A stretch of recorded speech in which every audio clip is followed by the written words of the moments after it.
நம்ம இந்த வீடியோவில் relational model and network model இந்த ரெண்டு பற்றியும் பார்க்க போகிறோம். போன வீடியோவில் நம்ம ஹைரார்க்கியல் மாடல் பற்றி பார்த்துருக்கோம். அதை வந்து டிஸ்கிரிப்ஷனில் கொடுக்குறேன், அதை செக் பண்ணிக்கோங்க. ரிலேஷனல் மாடல் இஎஃப் கோட் அப்படிங்கிறனால 1970 1970 ப்ரப்போஸ் பண்ணப்பட்டது. இது ஏன் ரிலேஷனல் டேட்டா மாடல் அப்படின்னு சொல்கிறாங்கன்னா, இது எல்லாமே ரிலேஷன்ஸை டீல் பண்ணுது. அது என்ன ரிலேஷன்ஸ் அப்படின்னா, டேபிள்னு பேர் கேள்விப்பட்டிருப்பீங்களா, ரோ டேபிள். இந்த டேபிள் தான் ரிலேஷன் அப்படின்னு சொல்கிறாங்க. அது ஏன் அப்படின்னு பார்த்தீங்கன்னா, இதோட பேசிக் ஸ்ட்ரக்சர் எப்படி இருக்குது அப்படின்னா ரிலேஷன்ஸ் அப்படின்னு சொல்கிறாங்க. அதாவது எல்லா இன்ஃபர்மேஷனும் அதோட சம்மந்தப்பட்ட விஷயங்களுமே சேர்த்து ரிலேஷனாக ரோவில் டேபிளில் ஸ்டோர் பண்ணுறாங்க. ஒரு ரோவில் அதோட ரிலேஷன்ஷிப் இன்ஃபர்மேஷன் எல்லாமே ஸ்டோர் பண்ணுறதால ரிலேஷனல் மாடல்னு சொல்கிறாங்க. அந்த ரிலேஷன்ஷிப் இன்ஃபர்மேஷன் ஸ்டோர் பண்ணுற திங்ஸுக்கு பேர் ரிலேஷன்ஸ். அது ஃபிசிக்கலாக டேபிள்னு கூப்பிட்றாங்க. டெக்னிக்கலாக டேபிள் அப்படின்னா ரிலேஷனை குறிக்குது. ரிலேஷன்லாம் நத்திங் பட் இப்போ பார்த்தீங்கன்னா இந்த மாதிரி 3 டேபிள் இருக்குது. இதுதான் ரிலேஷன்ஸ் அப்படிம்பாங்க. இந்த ரிலேஷனில் ரிலேஷன் கீ அப்படின்னு ஒரு முக்கியமான கான்செப்ட் இருக்குது. அந்த ரிலேஷன் கீ அப்படின்னா என்னென்னா, அது ஒரு யூனிக் கீ. யூனிக் கீ அப்படின்னா என்ன, அது டூப்ளிகேட் ஆகாது. இப்போ ஆதார் பேன் மாதிரி அது டூப்ளிகேட்டே ஆகாது, அது ரிப்பீட்டே ஆகாது. அது அந்த ஒரு ஆளுக்கு அந்த ஆதார் நம்பர் கொடுத்துட்டா அவரை தான் குறிக்கும். அது மாதிரி தான் இந்த ரிலேஷன் கீ. இந்த 1 அப்படிங்கிற இந்த ஸ்டூடெண்ட் ஐடி அந்த ஒரு ஸ்டூடெண்ட் தான் குறிக்கும். அந்த ரிலேஷன் கீ தான் இந்த ஒவ்வொரு டேபிள்லையும் மெயின்டைன் ஆகும்.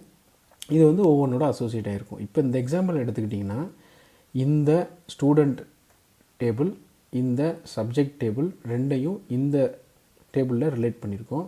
ஸோ இந்த மாதிரி இன்ஃபர்மேஷன் டைப் ஆஃப் இன்ஃபர்மேஷனை ரிலேட் பண்ணுறதுக்கு பேர் தான் ரிலேஷனல் மாடல் அப்படின்னு சொல்கிறோம். ஓகே, அடுத்து பார்த்திங்கன்னா நெட்வொர்க் மாடல். நெட்வொர்க் மாடல் ஹைரார்க்கியல் மாடல்னு போன வீடியோவில் பார்த்துருப்போம். அதோட எக்ஸ்டென்ஷன் தான். அதை அப்படியே விரிவுபடுத்தி நிறையா ஃபீச்சர்ஸ் ஆட் பண்ணியிருக்காங்க. அதனால தான் நெட்வொர்க் மாடலை ஹைரார்க்கியல் மாடலோட டேட்டா மாடலோட ஒரு எக்ஸ்டென்ஷன் அப்படின்னு சொல்கிறோம். என்ன டிஃப்ரென்ஸ் இருக்குது, சில டிஃப்ரென்சஸ் இருக்குது. அது என்ன டிஃப்ரென்ஸ்னு பார்த்தீங்கன்னா, ஹைரார்க்கியல் மாடலில் ஒரே ஒரு பேரண்ட் நோடு தான் இருக்க முடியும். இப்போ பார்த்தீங்கன்னா கோர்ஸுக்கு ஒரே ஒரு பேரண்ட் தான் இருக்குது. லேபுக்கு கோர்ஸ் மட்டும்தான் இருக்குது பேரண்ட்டு. தியரிக்கு கோர்ஸ் மட்டும்தான் இருக்குது. ரிசோர்ஸஸுக்கு ஸ்கூல் மட்டும்தான் ஒரே ஒரு பேரண்ட் இருக்குது. ஸோ இதுதான் ஹைரார்க்கியல் மாடல். பட் நெட்வொர்க் மாடலில் பார்த்தீங்கன்னா என்ன இருக்கும் அப்படின்னு பார்த்தீங்கன்னா, மல்டிபிள் பேரண்ட்ஸ் அலவுட். அதுதான் எக்ஸ்டெண்டட் ஃபார்ம். மல்டிபிள் பேரண்ட்ஸ்னால் பார்த்தீங்கன்னா இந்த ஒரு டயக்ராம் எடுத்துக்கிட்டிங்கன்னா, இதில் ஸ்கூல் இருக்குது. ஸ்கூலுக்கு சில்ட்ரன் 3 இருக்குது, லைப்ரரி, ஆஃபீஸ், ஸ்டாஃப் ரூம்னு. ஆனால் ஸ்டூடெண்ட்டுக்கு பாருங்கள் 3 பேரண்ட் இருக்குது. ஸோ இதுதான் network model. Many to many ரிலேஷன்ஷிப்பை இது குறிக்குது.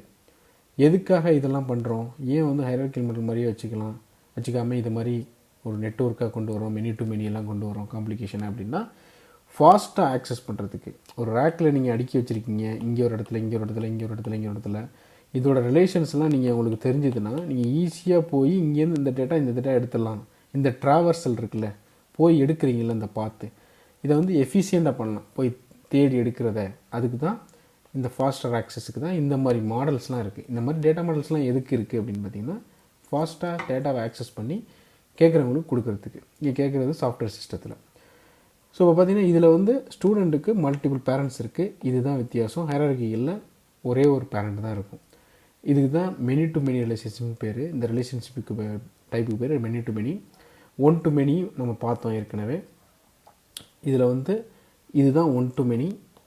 மெனி டு மெனினா இந்த மாதிரி இது 1 to many. மெனி டு மெனினா இது இதுலேருந்து ரிலேட் பண்ணுறது, இந்த மாதிரிலாம் பல ரிலேஷன்ஷிப்பை குறிக்கிறது தான் மெனி டு மெனி. ஸோ டோட்டலாக மெனி டு மெனி ரிலேஷன்ஷிப்பை டிபிக்ட் பண்ணுறதுக்காக தான் நெட்வொர்க் மாடல் போகிறோம். ஓகே, அடுத்த வீடியோவில் என்டிட்டி ரிலேஷன்ஷிப் மாடலை பற்றி டீட்டெயிலாக பார்ப்போம். தேங்க்யூ.